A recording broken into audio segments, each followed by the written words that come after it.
ada sentuhan nggak tidak di bagian kepala, apa bagian sedikit kepala rambut, karena rambut itu bagian dari situasi ya bagaimana orang mencetak gol dengan rambut bisa ya karena itu ada alas rambut. Nah tadi dideteksi terlihat bahwa VR ada gelombang elektromagnetik di situ yang FIFA punya di situ bahwa bola itu mengenai ya bagian rambut walaupun tidak berubah arah tapi rambut itu mempengaruhi impact sehingga dalam situasi pertandingan seperti ini ya FIFA mau memberikan satu fairness kepada tim.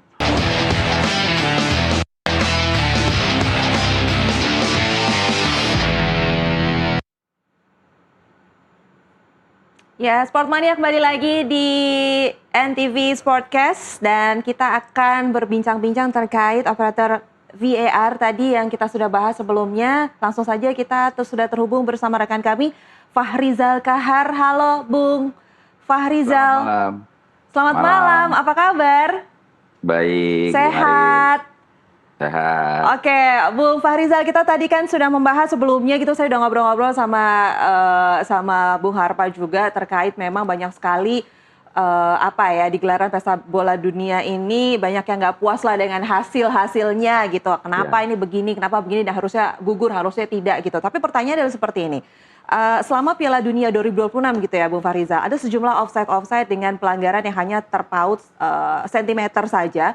Yang terbaru adalah tadi pagi, ini ada gol dari Kroasia yang juga dianulir setelah wasit melihat VAR. Nah, ini menimbulkan perdebatan. Nah, ini gimana tanggapannya? Ya, terima kasih. Sebagai kita bahas VAR ya, sebagai seorang wasit VAR, dia sudah dibekali dengan komplit di situ dinamakan adalah garis line offside dengan sentimeter milimeter berapapun ya posisi offside seorang attacker pasti akan terdeteksi karena apa? Dia punya offside line. Nah, ini berkaitan dengan kejadian-kejadian yang terjadi di 32 besar ini yang tadi dibahas tadi sama Bung Harpa tadi ya, ada kejadian Jerman, ada kejadian terbaru itu Portugal. Nah, di situ ya kalau saya melihat bahwa di situ VR kenapa mengintervensi karena dia melihat mereka punya angle yang jelas. Beberapa kamera apalagi kita tahu di Piala Dunia ini ya sungguh komplit ya apa yang disediakan oleh FIFA itu untuk mendukung seorang VR di dalam itu kamera angle berbagai macam dia akan mencari apabila ada di situ eviden yang berimpact ya itu yang berimpact jelas untuk membantu wasit walaupun wasit miss di situ ya jadi kita tahu bahwa di VAR protokol di situ ada 4 situasi yang penting yang harus diintervensi apabila wasit miss di situ adalah gol, no gol atau tidak gol. Di situ ada kejadian penalti atau tidak penalti. Terus di situ ada lagi direct red card, tetapi sudah dirubah lama FIFA tahun ini dengan mencari dengan second yellow pasti akan diintervensi oleh VAR di situ dan mistaken identity menganalisa situasi yang salah. Beberapa poin-poin di VAR itu sudah ada kejadian dan diintervensi oleh seorang VAR. Jadi kalau perdebatan itu ya namanya sepak bola pasti ya yang kalah pasti akan komplain, yang menang pasti ya akan bergembira. Ya begitu ya Bung ya. Betul. Jadi begitu. Jadi kalau kita lihat di layar program atau layar broadcast ya itu keterbatasan pasti ada. Tetapi di VR dia akan menyediakan karena apa? Setiap angle apapun akan disediakan oleh kamera. Ya apalagi event sebesar Piala Dunia ini ya pasti FIFA tidak akan tidak mau akan disalahkan. Mereka akan punya berbagai macam kamera angle yang membuktikan. Nah, contoh tadi yang pertandingan Portugal Kroasia itu ya. Jadi sebelum bola di crossing ke arah penjaga gawang itu posisi pemain Kroasia berada pada posisi onside. Nah, ini kita lihat dulu ya, onside.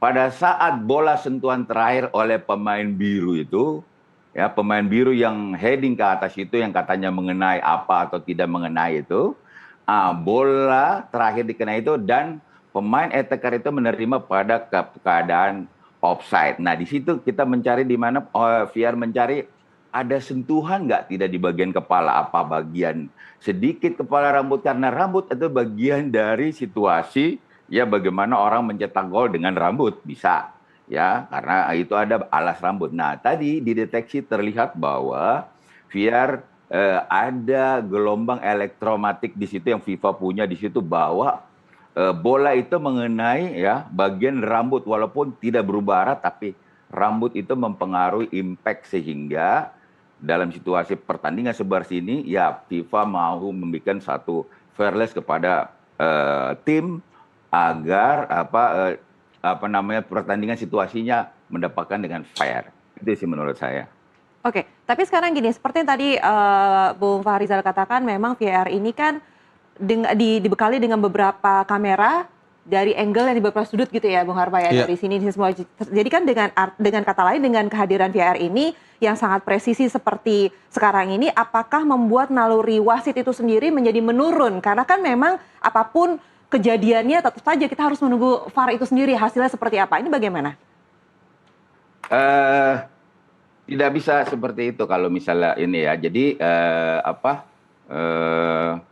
situasinya begitu harus apa namanya karena VR itu kan VR video assistant referee pembantu. Iya. Ya, jadi wasit yang harus bertanggung jawab di dalam lapangan. Kalau wasit nanti miss baru VR akan membantu di situ. Kecuali yang hal-hal yang berdampak dan obvious yang jelas ada impact kepada tim. Misalnya tadi yang saya disebutkan dari protokolnya dia tuh goal no goal, penalti atau tidak penalti, ada red card di situ, ada identitas yang pemberian yang salah, yang kemarin itu yang saya kalau nggak salah pemberian kartu kuning kepada pemain Amerika tahu-tahu dikasih lagi setelah on field review kepada pemain Paraguay itu misidentity ya. Jadi di situ pemain dengan skala misalnya itu sudah di backup dan tidak bisa menipu lah istilahnya. Sudah diantisipasi semua bagaimana caranya itu untuk mencari fairness dalam satu pertandingan. Jadi apa namanya yang berkaitan dengan situasi pertandingan di Piala Dunia memang kita menarik ya. Ada yang tim yang mempertanyakan di situasi di sini ya. Kembali lagi bahwa wasit adalah penentu final decision di situ. Kalau misalnya VR melihat itu ada menurut VR di situ, wasit, saya lihat di sini ada handball penalti. Wasit datang ini bukan penalti menurut saya. Oke, clear. Kasih ke wasit karena dia yang memutuskan di dalam lapangan. Clear gitu. Jadi sebenarnya keputusan akhirnya tetap di wasit ya? Tetap di wasit yang berusaha. Oh, biarpun jadi mekanisme, jadi boleh ceritakan kembali seperti apa mekanisme VAR itu sendiri di setiap pertandingan. Memang dia hanya sebagai asisten saja, asisten referee, tapi untuk keputusan akhir tetap wasit yang akan menentukan. Correct. Oke, baik. Tapi kalau menurut Bung Fahrizal sendiri, kalau untuk gol Jonathan Tah kemarin, apakah itu keputusan yang tepat atau seperti apa? Nah, tadi sudah dicuplikan tadi ada beberapa bait dari Komite Wasit Dunia FIFA itu Kolina bahwa di dalam area 5 meter itu dalam sebuah itu kiper itu kalau apabila ingin men-challenge bola dan dia terhambat oleh gerakan dari pemain lawan, itu patut dilihat di situ apa penyebabnya di situ. Kecuali sama teammate-nya ya, tim sama tim itu kan sebabnya dari mereka. Tetapi kalau di situ ada impact dampak karena kalau andaikanlah pemain Jerman tidak ada, kiper itu pasti akan cepat bergerak untuk mengantisipasi itu. Ya, satu poin di situ. Andai saja pemain itu tidak menjatuhkan kiper dan pemain itu tidak ada lah maksudnya. Kiper akan cepat, dia akan dengan bola crossing dia akan cepat menghalau. Di situ seorang wasit melihat bahwa di sini ada impact dampak dari gol tersebut. Nah, itu makanya dipanggil dan di situ masuk kalau di VAR kita sebut dengan APP, attacking pass position. Ya, adalah situasi di mana sebelum gol terjadi ada pelanggaran yang dibuat oleh sebuah tim yang attacker yang menyerang itu. Oke, baiklah. Bung Fahrizal, saya pengen tahu ya, Bung ya, kita punya gambar atau foto yang akan kita tampilkan di sini gitu ya. Kita akan tampilkan foto wasit Wilton Sampaio di Piala Dunia 2026. Kita akan melihat bagaimana ini gear atau peralatan dari wasit di Piala 2006 yang mungkin banyak banget. Nah ini dia kita lihat masing-masing di Ya. yang beliau kenakan. Boleh dong Bung Farizal disebutkan apa saja sih yang terpasang di tubuhnya? Karena kan makin banyak setiap hari kita lihat kok kayak makin penuh gitu alatnya yang Ya. digunakan bagi seorang wasit di Piala Dunia 2026 yang bertugas kali ini. Ya, jadi Piala Dunia ini FIFA mencoba dengan referee kamera ya, itu terpaut di telinga kiri. Jadi Sempayo itu dia punya kamera untuk melihat di situ. Jadi kalau bagaimana fungsinya kamera itu untuk melihat usaha-usaha effort wasit sampai di mana dia berlari bergerak dan usaha-usaha untuk melihat apakah ada protes violent dissent by player di situ kepada wasit akan terekam di situ. Ya, terus kalau ya, jadi FIFA menggunakan itu untuk melihat pergerakan referee sekalian dengan angle-angle. Ya kita lihat kalau misalnya referee kamera di situ wasit bergeraknya kemana terlihat di situ. Kalau wasitnya tidak bisa melihat angle di sini akan dikoreksi sama di situ karena itu fungsinya untuk melihat pergerakan wasit juga di situ. Nah, kalau misalnya yang itu alat-alat komunikasi ICOM di situ ya udah seperti biasa. Jadi dia koneksinya langsung ke VR. Jadi kalau misalnya kita lihat situasinya ya kalau misalnya ada gol wasit tidak gol atau enggak offside arahnya mau ke gol wasit akan delay dia. Berdasarkan keputusan protokol VR dia mendelay keputusan dulu. Nanti dia ambil keputusannya gol, misalnya asisten dia angkat offside, nanti dicek sama VR. Oke, ya nanti VR yang ngomong ya antara misalnya informasi VR. Referee, this is waktu decision gol. Karena offside itu sudah dicek tidak offside misalnya gitu. Jadi referee punya delay whistle namanya di situ. Ya di situ. Jadi dia punya jadi kalau tidak serta-merta ya ketika asisten angkat offside bola arah mau ke gol asisten langsung angkat asisten referee langsung blow whistle tidak. Dia harus mendelay dulu karena apa? Ada kalanya pandangan mata manusia dengan berbeda itu dia Beda yang sudut pandang ya. Ya, karena di VR punya line of sight-nya di situ. Dia bikin. Oke, baiklah. Bung, tapi ada juga yang penasaran nih samping saya nih Bung Farizal. Ya, silakan Bung Farizal. Silakan. Salam kenal nih mumpung ada maestronya. Jadi saya mau memanfaatkan supaya ilmu kita bertambah. Nah, mungkin Bung Farizal sempat menyaksikan pertandingan antara Belgia dan Senegal. Ada kejadian di mana Tielemans dijatuhkan di kotak penalti. Apakah melihat kalau enggak? Itu gimana? Karena kan setelah jadi tackle ya, kemudian advantage tuh masih lanjut. Kemudian ada upaya shot on goal, attempt lah, diteruskan. Nah itu yang pelanggaran itu kok dilihat lagi gitu, Tam? Itu kan udah advantage. Atau seperti apa penjelasannya? Silakan, Bung. Oke, ya jadi pada satu ada kejadian, ya misalnya tadi possible penalti. Jadi di dalam room itu pasti VR akan tagging, dia ada tagging, ada tombol di situ dia cek possible penalti, dia akan cek penalti. Sampai di mana referee itu memberhentikan permainan, maksudnya misalnya bola out atau bola gol bola goalkeeper, bola mati, dia akan referee delay, restart, we are checking possible penalti karena di situ tadi ada kejadian kemungkinan itu penalti. Kenapa VR hanya berbicara tentang possible penalti, kemungkinan penalti karena dia tidak bisa membuat final decision. Makanya dia bilang kemungkinan karena final decision by referee. Nah, wasit yang menentukan. Jadi nanti dia akan panggil, oke referee, I recommend you to on review possible penalty. Nah, dia gambarkan yang tadi pemain itu tuh balik lagi ke technical of the game-nya karena pemain Senegal ini men-challenge bola ya. Dia ingin men-challenge tetapi dia miss mengenai kaki pemain Belgia itu. Di situ. Nanti referee datang ke layar itu, nanti dia cek berbagai macam angle dengan speed, normal speed, karena main di dalam itu normal speed kan. Dia lihat di situ situasinya, angle-nya, dia bilang oke, menurut saya ini penalti clear, udah. Siap. Berarti kita ilmunya udah mulai Terima kasih. tambah ya. Terima kasih Bung Farizal.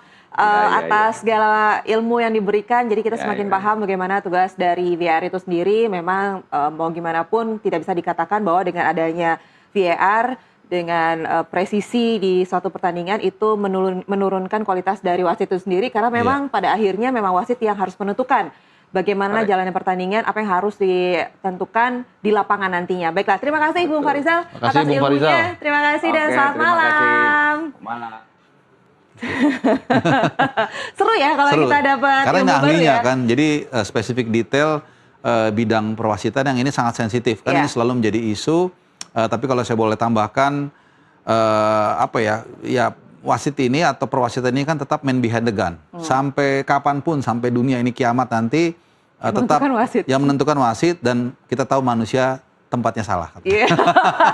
Selalu ada permintaan maaf dan harus ada kita, ya udah nggak apa-apa. Ya, Dia juga memaafkan. Tapi kalau menurut Harpa sendiri melihat VAR di Piala Dunia 2026 anggapannya? Ya sebenarnya tadi udah dijelaskan secara detail ya oleh Bung Farizal. Pertama ada kamera review, itu memang ternyata saya baru tahu juga untuk untuk evaluasi sang wasit tersebut juga. Dia tuh pandangannya tuh di titik yang tepat atau enggak. Artinya dalam beberapa scene itu ya mungkin ada miss kali ya, tapi seberapa banyak dia on spot gitu ya. Dan yang kedua juga kalau kita lihat ada chip yang ditanamkan di bola yang ternyata bukan hanya untuk menentukan atau melihat golan teknologi, apakah dia lewat garis gawang atau enggak, tapi juga ternyata kalau dia ada sentuhan dengan benda atau pemain, itu dia bisa nyala juga. Sehingga ketika pertandingan tadi pagi kan ada kontroversi ya golnya Kroasia, itu kan banyak banget kombinasinya ya. Itu bener-bener ya, kita tuh bermain full time sama plus injury time tuh rasanya kayak extra time. Jadinya total 15 menit lebih kan. 15 menit lebih. Nah tapi ya itulah race lagi. Nah ini kalau kita melihat dari sudut pandang yang berbeda, keputusan wasit memang dengan VAR lebih akurat ya. Contoh kejadian tendangan Lampard ke gawang Jerman di 2010 saya lupa, itu tidak akan mungkin luput. Itu pasti kita udah bisa melihat masuk dengan gola teknologi itu bisa masuk. Tapi dengan tidak adanya VAR, seperti tadi kata Bung Farizal, instruktur wasit atau VAR itu mata manusia atau manusia itu kan punya keterbatasan gitu. Lebih akurat. Tapi minusnya adalah fluid pertandingan itu jadi lebih nge-lag gitu, lebih lama. Apalagi ditambah dengan hydration break. Makanya sekarang kalau injury time itu pasti minimal 3 menit karena ada itu tadi ya, hydration break, ditambah lagi kalau ada VAR. Apalagi VAR-nya sangat komplikasi, seperti ketika Portugal menghadapi Kroasia itu kan banyak pertimbangan ya. Apakah ada hands atau enggak, posisinya offside atau enggak, attackernya, dan kemudian apakah umpannya itu mengenai pemain dulu atau mengenai pemain dulu atau, jadi ini yang membuat akhirnya memang pertandingan menjadi lebih lama, kemudian tensinya sedang tinggi jadi agak tersendat, tapi secara keputusan lebih akurat. Bukan berarti pasti akurat, karena balik lagi man behind the gun yang memutuskan. Iya, nanti kita akan sedikit berbincang ya Harpa terkait yang tadi seru banget, dramatis sekali pertandingan antara Portugal dan Kroasia di mana ada 3 gol, 3-3 dianulir karena offside gitu ya. Ini menarik, bahkan tadi saya katakan bermain 90 menit ditambah injury time, tapi rasanya seperti extra time karena lama banget. Tapi kita akan bahas setelah satu ini, jangan kemana-mana, kami akan segera kembali.